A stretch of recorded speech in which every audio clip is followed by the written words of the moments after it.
right. Welcome back to the Unstuck movement, true testimonies of breakthrough. I am your host, as always, Rob Z. Today, I'm really excited for this episode. This is going to be a really, really awesome, insightful episode with Dagna Bieda. And Dagna, I like to jump in with a question right off the bat because I want to get right to the heart of the matter. You have a brand new book that you released called Brain Refactor. And in that, you talk about our internal code. I'm curious, what is this internal code that you're talking about in the book? That's the code that is sitting right here in between our ears, in our brain, that's guiding virtually everything that we do. If you think about how you operate every day, you can trace it back to a set of beliefs or thoughts that are guiding your every decision, every single second of every single hour.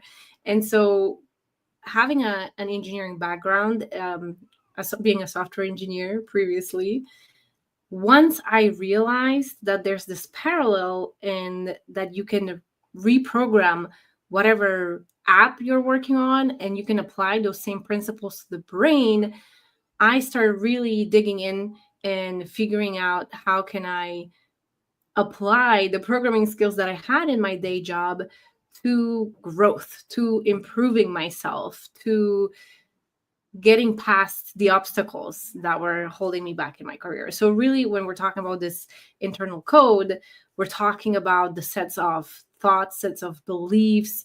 Who do we think we are, our identity, how we believe the world around us works, because all of that is or could be similar to a code, like in a mobile app or a website.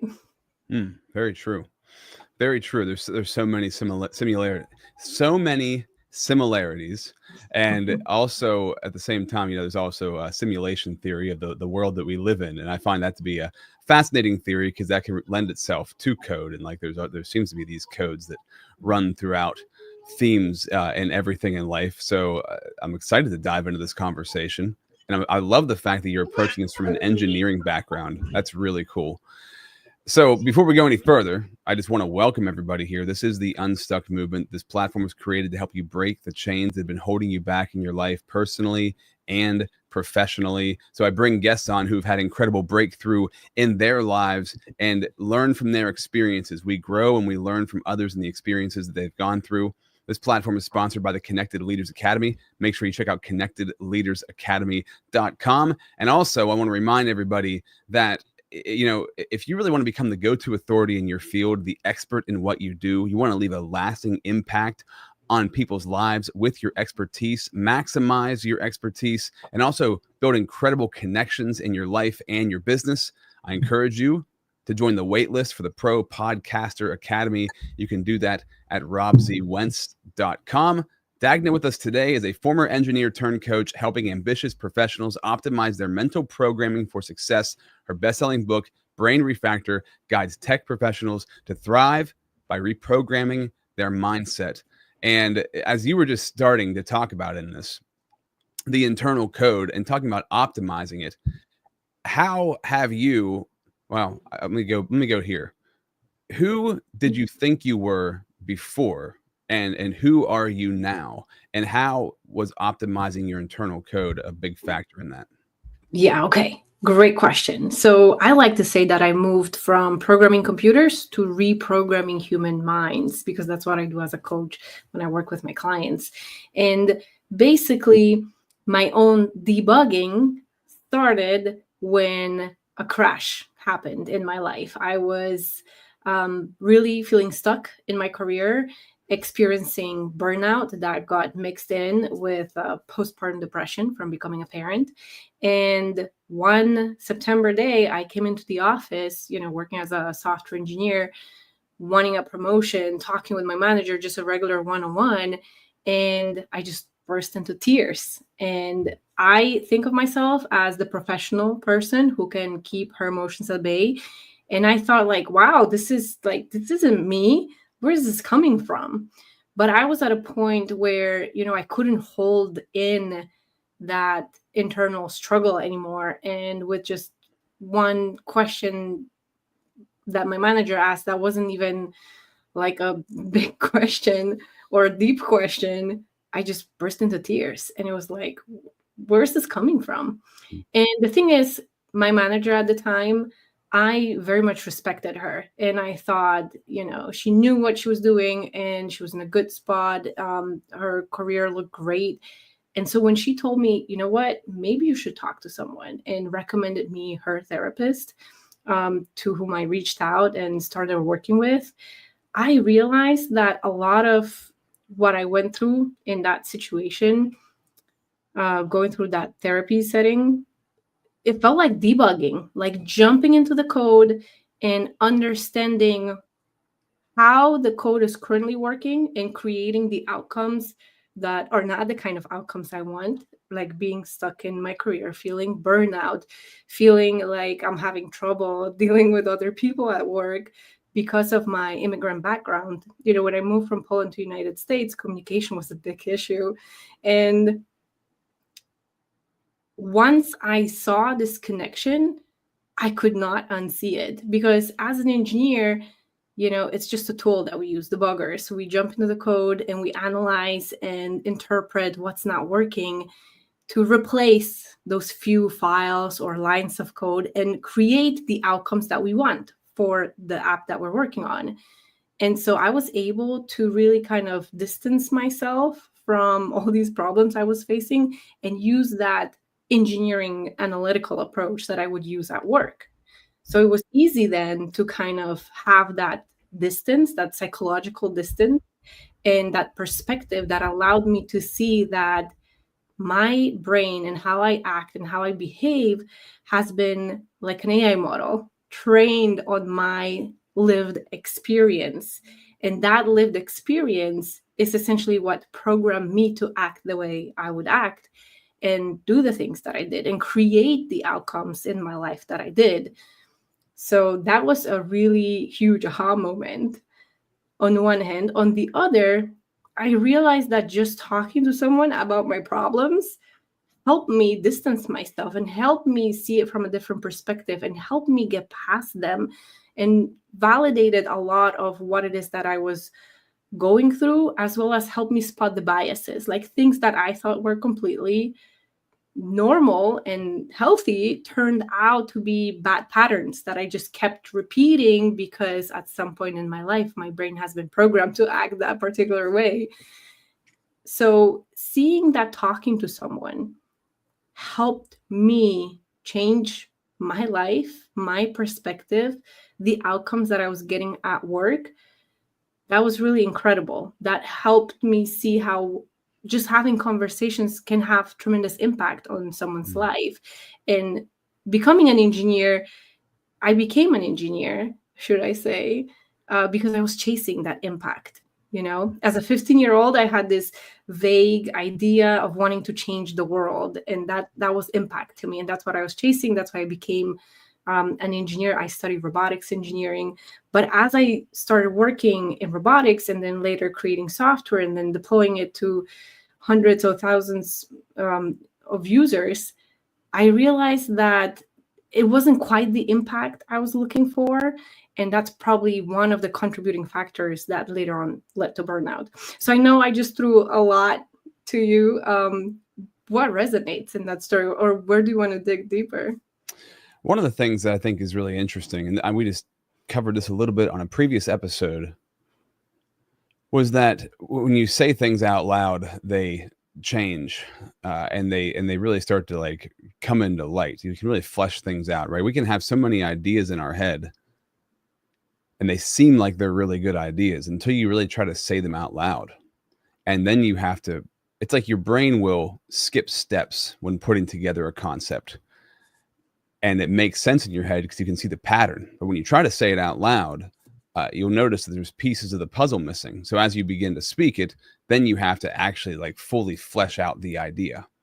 And it's like you said, you may have had these ideas in your head for a long time, or these thoughts in your head, or whatever they might have been. But as you started to say them out loud, it started to really have a bigger impact on your life, and things started to, illuminate themselves to you that were problems. And something interesting too that you said a minute ago, that you were able to, like as an engineer would, you were able to view your issues outside of you. You were kind of able to view them as analytical problems. I don't know if that's how you said it, but that's how I'm saying it. You were able to view these as problems that weren't necessarily tied to you emotionally. You could just kind of see them. And I think this is the biggest thing that we have trouble with as humans is it's so easy to see other people's stuff, right?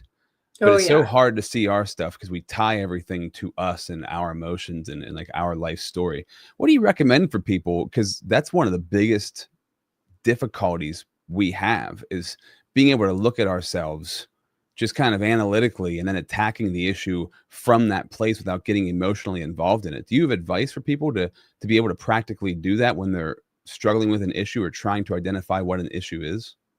Yes, absolutely. Look at yourself as a piece of code, right? Whenever we're deploying an app to Google Play Store or Apple Store, it changes its version. It gets upgraded. It gets added new features. So the same thing happens to you as you go through life. Maybe you graduate from college, you become a different version of yourself. You're not the same person who was when they started studying. Maybe you get married and you're not the same person who you were before you were married. There are these big life transitions that happen that change who we are. And a lot of the time it happens unintentionally. It just sort of happens. Becoming a parent, that's another huge life transition that upgrades your version. You become someone else than who you were before. And whenever you intentionally become aware that it happens, you can essentially harness that power. You can create the change and deploy the new code and update yourself to this newer version of yourself.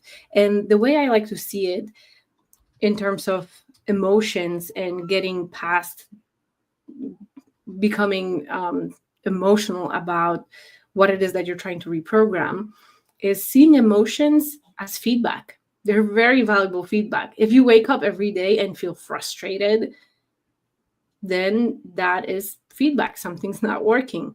That frustration comes from somewhere. If you wake up every day being energized and happy and wanting to do what it is that you're doing, that's feedback. That tells you that you're on the right path.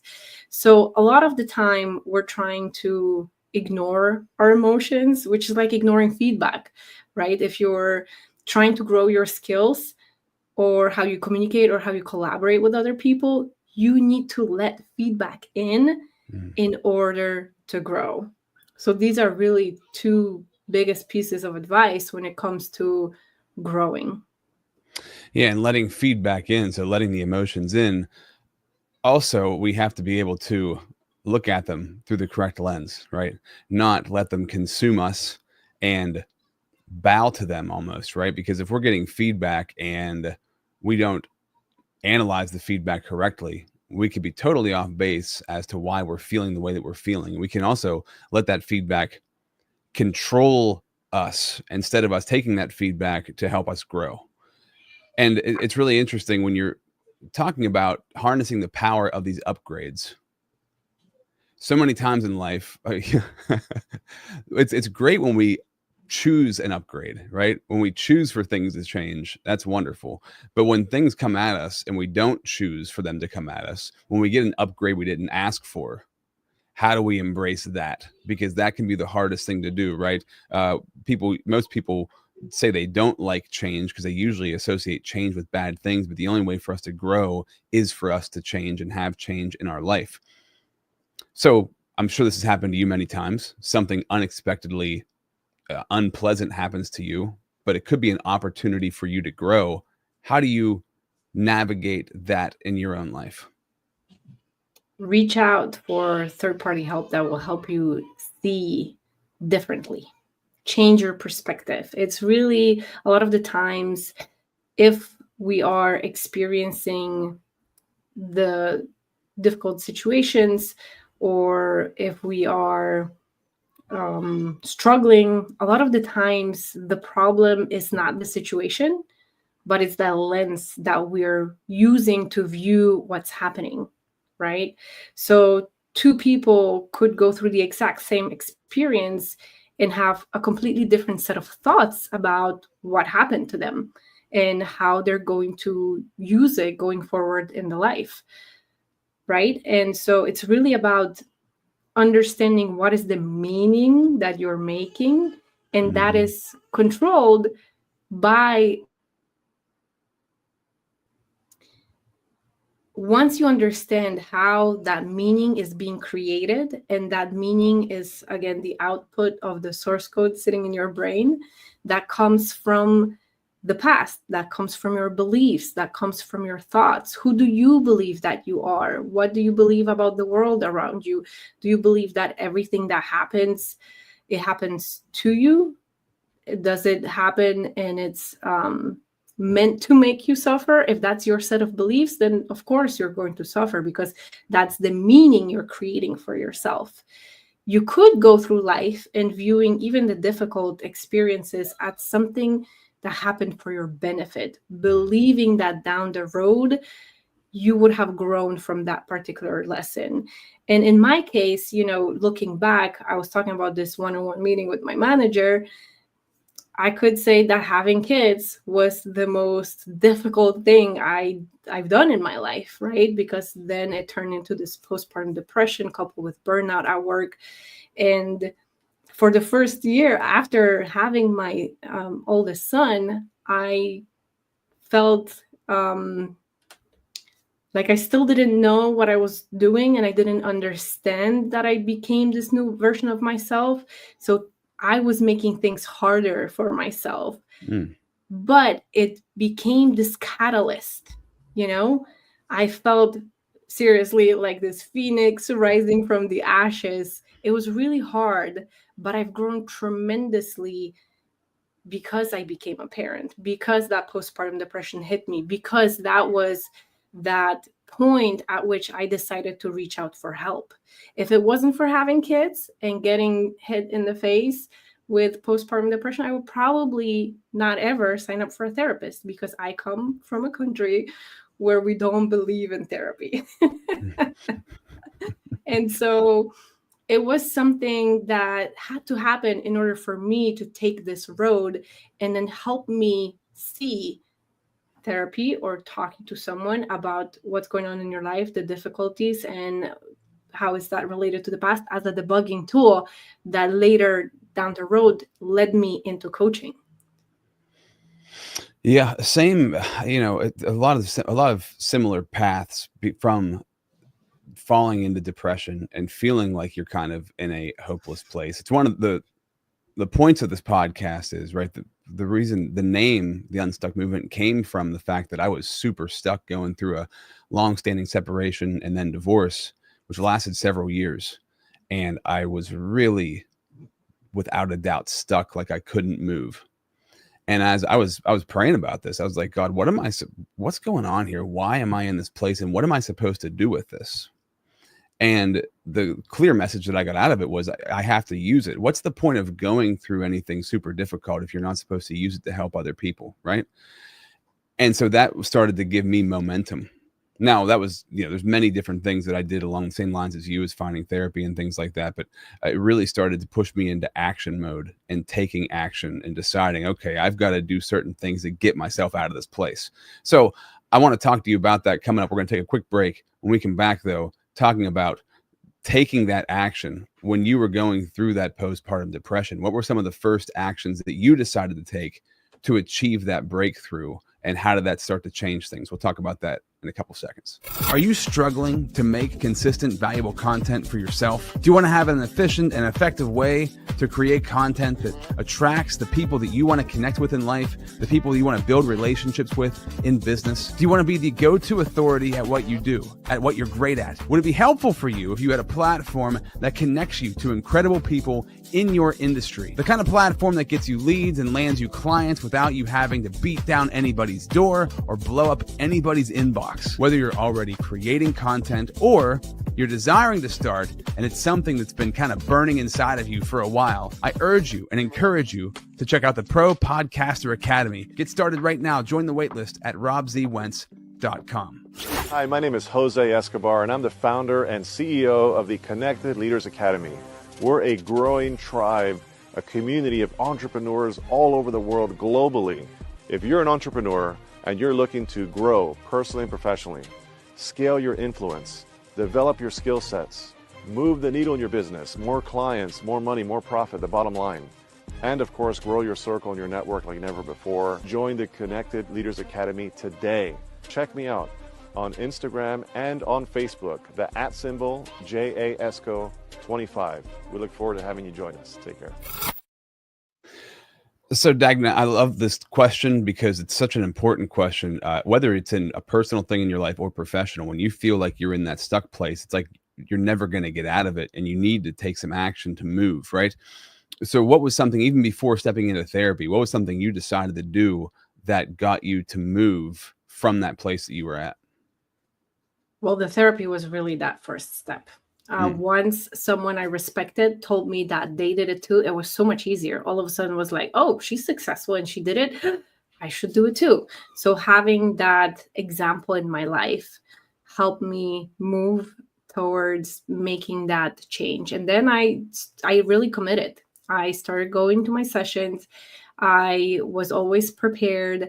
I always came out of those sessions reflecting even more than what happened during the session. I also came into my sessions with therapists being very prepared to dive into the scary, vulnerable past and really digging through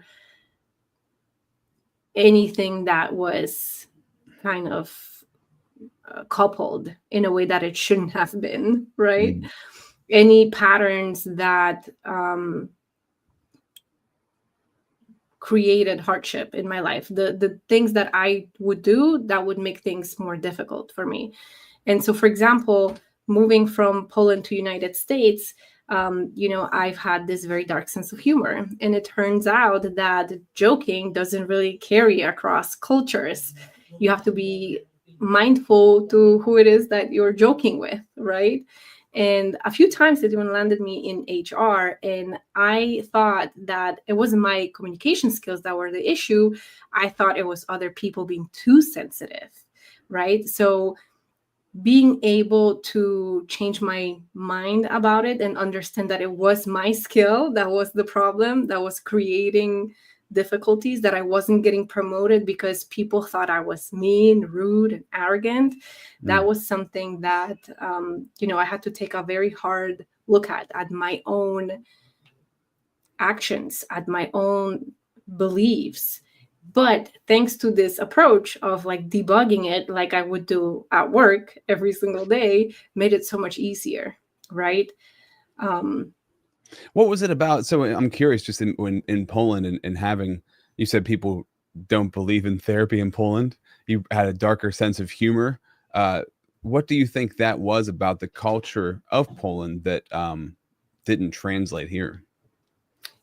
Historically speaking, Poland was not in the best place in history, right? We, as a country, thrived last time in 17th century.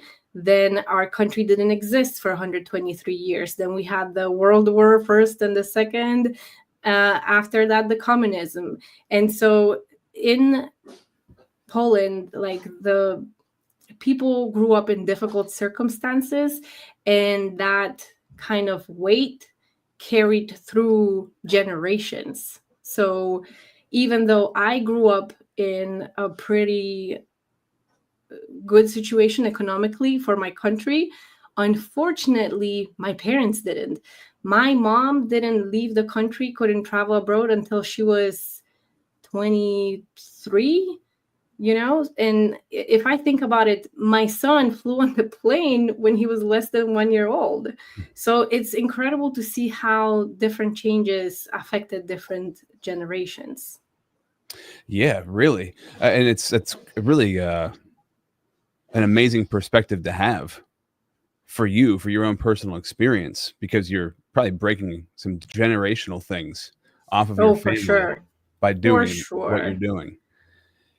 Do you feel like that? So that's an interesting topic even to think about, just in the sense of we, being I'm in America, I'm in Pennsylvania, right? So I don't travel the world very often. So we only get a view and glimpse of the world from what we see online or through media, right?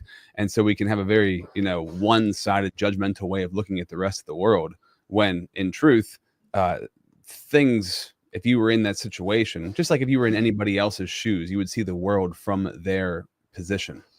Has that really helped you to see people from where they are at? Because that's something that, when as I grow and develop, it's like remembering I could be anybody if I was born in their shoes, in their situation. How have you taken what you've learned from your experience in Poland and applied that to what you do today?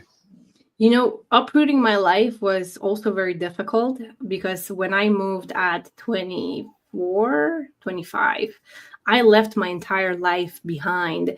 And I came to the States thinking that, everybody does it that particular way. But when I was immersed in a completely different culture, living here day by day, working, making friends, I realized that a lot of the things that I took for granted, that this is how people do it, were not true. And it helped me to start questioning more and more, why do I do things the way I do? With therapy, an experienced professional helped me see which of those were some of the things that were maladaptations. So they were not really benefiting me. So I could reprogram myself and act differently. So you're absolutely right, Rob. It's whatever cultural context you grew up in has a huge imprint in your programming. And so, especially in the tech world, whenever you're working with people across the borders, across the time zones, it's very easily visible how growing up in a different culture affects your behavior, what you believe is like a standard behavior for other people. Like, for example, when I moved to the States, it was really funny that people would just walk past by me, 2 feet away, and they would apologize, because the physical distancing in Poland is different. Culturally, we have different zones of comfort in terms of like people distancing themselves to you. So I thought it was really awkward when someone was passing by pretty far, would apologize that they were passing by, So that was cultural context. And I didn't realize it until I moved, because I took it for granted back in my home country. Yeah, it's interesting. As far as like, changing that internal code, what time frame do you give yourself for that, right? Because everybody moves at their own pace. Well, what's your time frame for being able to change your code? I would say it's a lifelong process, because there's always something to improve, right?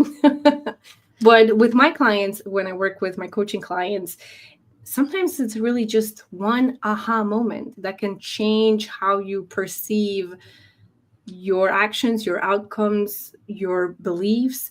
And I've seen people, because they have this approach of questioning and refactoring the mental code, really examining what's sitting here and changing whatever's not working, to have really big shifts within just a couple of months. So I've seen people getting past imposter syndrome, getting out of burnout, improving tremendously their marketing skills to the point that they're getting skip level promotions within a 4-month time frame, or reaching that dream job that they previously thought wasn't possible. And, it's really, in terms of a timeline, depends on what it is that you're trying to improve, but it is a lifelong process. Yeah, absolutely. Oh, that's as far as the process goes, it's a constant evolution, but some people embrace these things much faster than others, and some people are really stuck in the mud, right? It takes a lot of time. It also depends on the thing and the things that were your big hangups. As you've developed and grown over the years, what is something that surprises you about yourself? How far I've gone. When I look at myself, I went from someone who was burned out and depressed just a few years ago to someone who's thrilled to be alive and excited every day and feeling motivated to do what I do every day. And that's incredible. So I'm super excited to see what else life has in store for me. Do you set goals on a yearly basis? Absolutely. What do you have coming up for 2025? We're doing this episode here right at the end of 2024. We're in goal season in my world. So what about you? What's coming up for 2025? You know, this year I was able to wrap up my book, Brain Refactor, and launch it. And it became a bestseller on Amazon. Currently, it has over 75-star reviews, which I'm super proud about.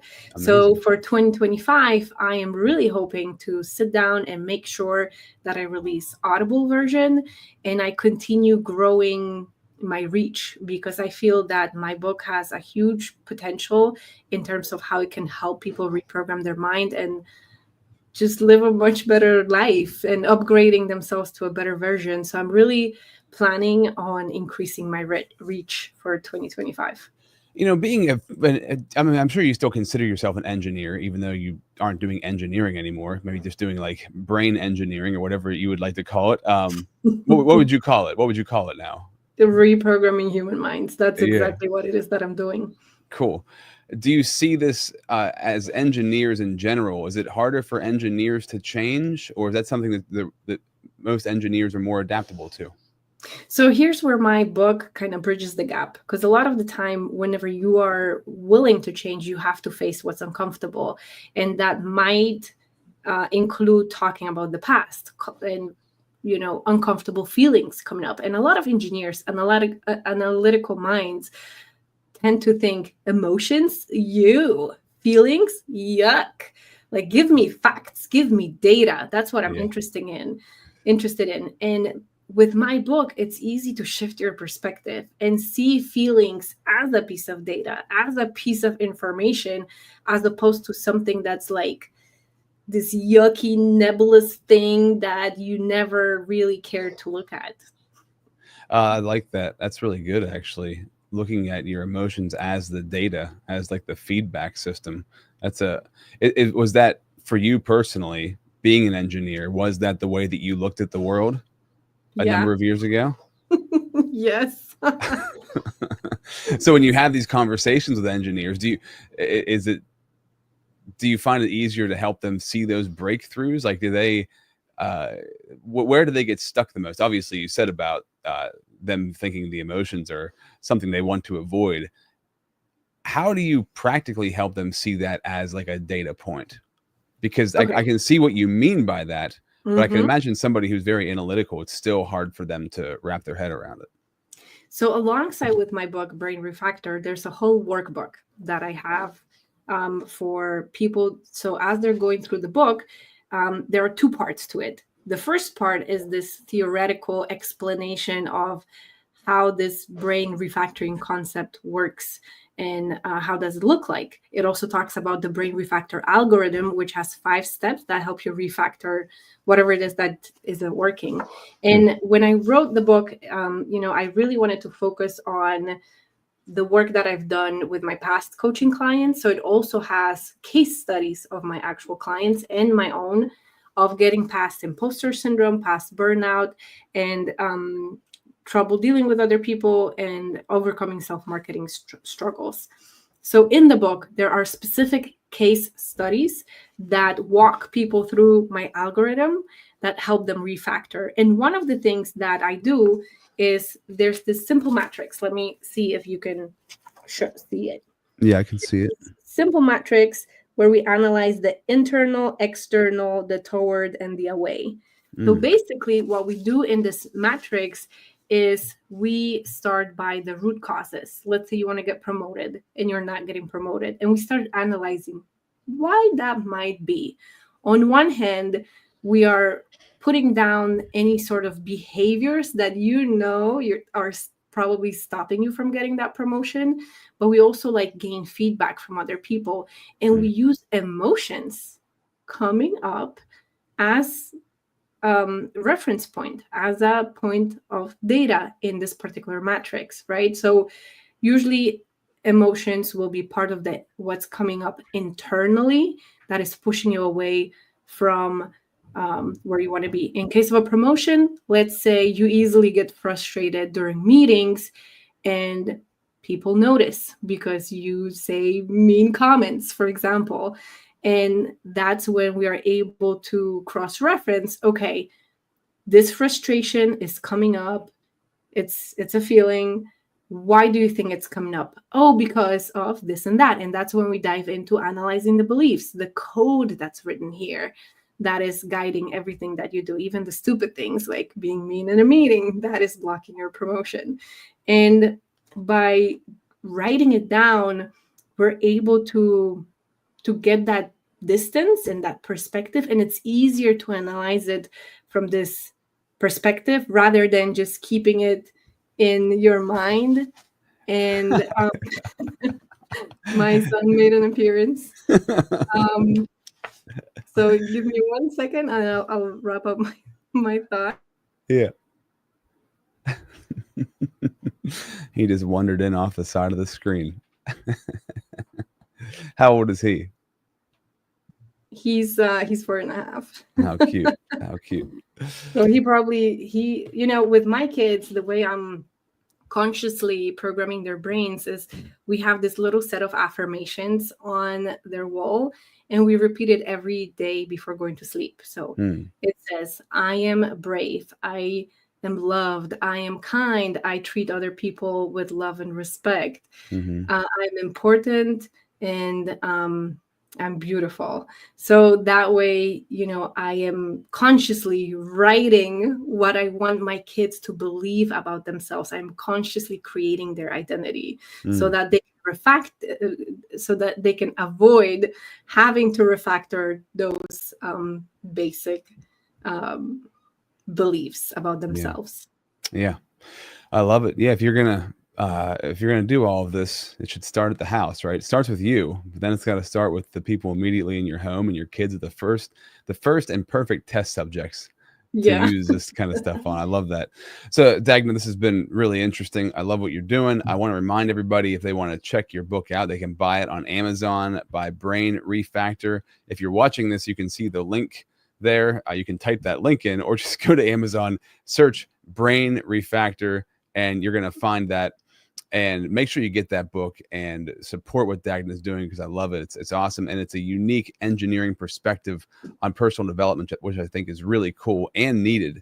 Also, want to remind everybody, if you want to be the authority in your space, you want to launch your platform, join the waitlist at RobZWentz.com. Dagna, awesome conversation. Anything you want to leave the audience with before we sign off? Yes, I highly, highly, highly recommend that you get my book, read it, and perhaps gift it to someone. Christmas is coming up.